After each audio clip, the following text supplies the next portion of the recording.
Apa jadinya jika 40 pria kuat dan 4 wanita dikirim ke pulau tak berpenghuni? Mereka adalah penjahat serius yang dipindahkan ke sini untuk hidup mati sendiri. Setelah pemerintah menghapuskan hukuman mati, ini adalah pulau kecil yang berjarak ratusan kilometer dari daratan tanpa keamanan atau ketertiban. Semuanya diselesaikan dengan tinju.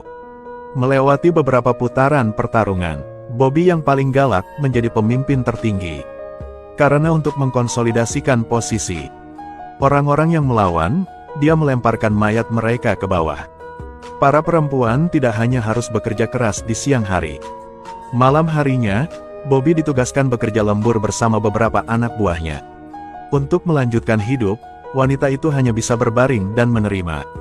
Sejak Bobby menjadi pemimpin, pulau itu bisa saja damai sejak lama. Hingga suatu hari seorang tahanan wanita cantik pindah ke sana. Lanskap baru mulai berubah secara bertahap. Chamen langsung menarik perhatian para cowok yang penuh nafsu. Bobby menyuruh Men untuk naik dan memberitahunya tentang peraturan di sini. Chamen tidak mengetahui situasinya, mengira Men menyambutnya. Dia secara aktif mengangkat tangan untuk menunjukkan niat baik. Men tidak peduli padanya. Setelah itu dia mengambil ransel Chamen dan membuangnya ke samping. Dia mulai tanpa malu-malu mengevaluasi seluruh tubuh Chamen. Pada akhirnya, dia malah menggerakkan tangan dan kakinya. Chamen membalikkan tangannya dan menamparkan Men. Namun begitu terprovokasi, akan ada harga yang harus dibayar. Pria bertubuh kekar itu langsung menendang kakinya. Melompat maju mundur di depan semua orang. Tunggu sampai hari mulai gelap. Tidak tahu berapa banyak pukulan yang harus diterima Chamen sebelum dibawa kembali ke asrama. Choyan berbaik hati menjelaskan kepadanya peraturan di pulau kecil ini. Jika ingin hidup, dia tidak boleh melawan Bobby. Chamen disiksa sepanjang hari dan masih memberontak dengan keras kepala.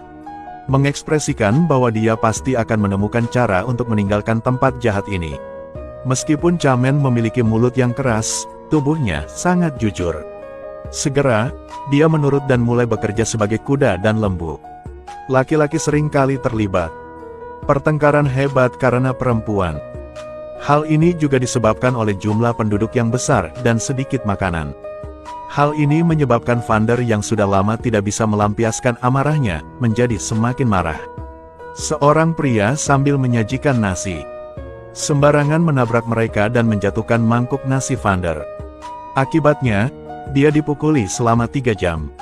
Akhirnya, Vander menikam orang tersebut dan mengirimnya pergi menemui Raja Neraka. Bobby merasa sangat bahagia lagi. Karena jika satu orang meninggal, maka jatahnya berkurang 1. Namun di luar dugaan, jika pengelolaannya tidak tertib, masalah mudah terjadi. Suatu hari beberapa orang sedang mencuci pakaian di tepi sungai. Tiba-tiba, beberapa orang kuat muncul dari semak-semak. Choyan mengenali orang-orang ini. Mereka adalah tim kecil lainnya yang dipimpin oleh Makek. Para wanita sudah muak dengan penindasan Bobby. Jadi tidak ada keraguan untuk meninggalkan tempat ini bersama mereka dan mereka membuat pilihan yang tepat. Tidak hanya mereka tidak perlu bekerja keras, tetapi mereka juga menyantap ayam bakar yang lezat. Yang perlu diperhatikan hanyalah lari dari kejaran Bobby. Hindari ditemukan oleh Bobby. Mereka tidak pernah tinggal di tempat yang sama terlalu lama. Namun tak lama kemudian, ia masih ditemukan oleh Men. Menghadapi orang-orang yang bersiap untuk menyerbu maju. Orang-orang dari pasukan kecil banyak yang terluka. Mereka hanya bisa membawa anggota yang terluka dan mundur. Makek meletakkan jebakan di jalur yang akan dilewati pasukan Bobby. Seorang yang ingin mendapatkan pahala tidak memperhatikan dan berlari datang. Dia langsung tertusuk oleh jebakan di depan, membuatnya merasakan sakit yang luar biasa. Sekelompok orang yang mengejar melihat jebakan dan segera memutuskan untuk berhenti mengejar. Karena serangan mendadak ini, tim kecil kehilangan seorang jenderal. Suasana tiba-tiba menjadi berat dan menyedihkan. Mereka merasa tidak baik melarikan diri seperti ini. Hanya bersikap proaktif adalah satu-satunya harapan. Maka sejak saat itu mereka mulai berlatih memanah. Mulai membuat senjata tersembunyi. Mereka juga menemukan bahan utama pembuatan granat di pulau tersebut. Tambahkan saja bahan pembantu lainnya. Gunakan batu besar untuk menghancurkannya. Lalu masukkan ke dalam botol air. Masukkan korek api terbalik ke dalam sebagai konduktor. Persis seperti itu, sebuah granat telah selesai dibuat. Di sisi lain, Bobby melihat Man kembali dengan wajah tertekan. Pria itu tidak terburu-buru untuk terus mengejar lagi. Pasalnya pulau kecil ini hanya memiliki satu sumber air tawar. Benar saja, tak lama kemudian, Bunny berlari sendirian ke sini karena haus minum air. Dan ditangkap oleh bawahannya. Tunggu sampai semua orang mengetahui bahwa Bunny telah pergi. Dia sudah diikat di pantai oleh Bobby. Orang-orang itu merobek baju Baby. Lalu menamparkan punggungnya dengan keras dengan cambuk yang sudah diolesi sambal. Punggung cantik Bunny segera dipukul hingga kulitnya terkelupas. Adegan ini terlihat jelas oleh rekan satu timnya. Sebab selain tujuannya untuk menghalangi tim kecil, alasan yang lebih penting adalah untuk menarik perhatian sipir penjara. Karena hari ini adalah hari sipir mengantarkan barang-barangnya ke pulau.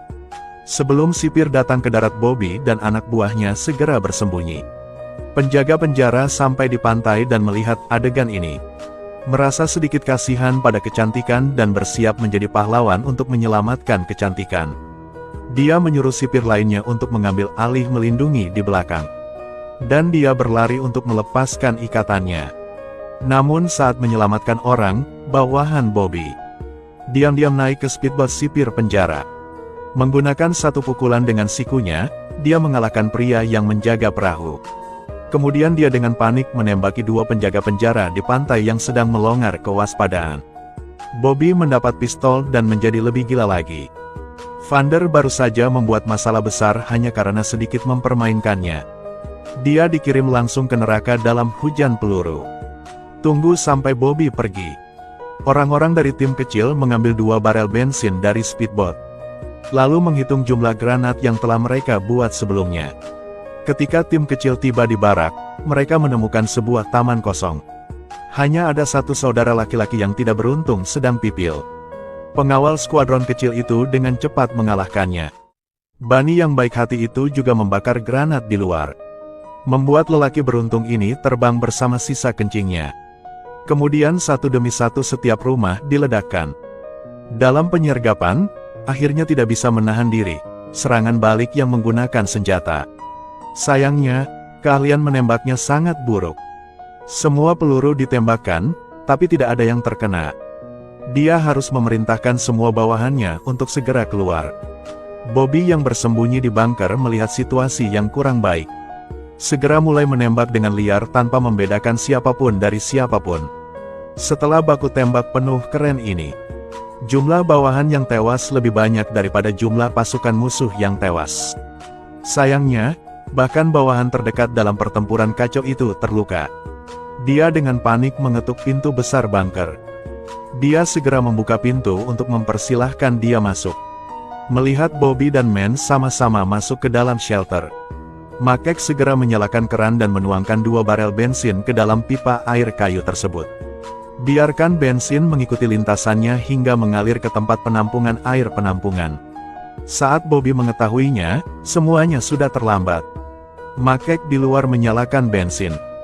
Begitu saja, Bobby dibakar menjadi abu api. Setelah tidak berlari beberapa langkah, dia jatuh ke tanah dan tidak bisa bergerak lagi. Tim kecil pemenang juga membangun kembali barak. Hidup tampak damai. Saat tidak ada yang sibuk, akan lari ke hutan untuk berlatih seni bela diri. Tapi berapa lama hari-hari damai seperti itu bisa bertahan? Setiap bulan pengawas akan mendatangkan tahanan baru. Seiring dengan bertambahnya jumlah tahanan secara bertahap, pastinya konflik-konflik baru akan muncul dengan sangat cepat.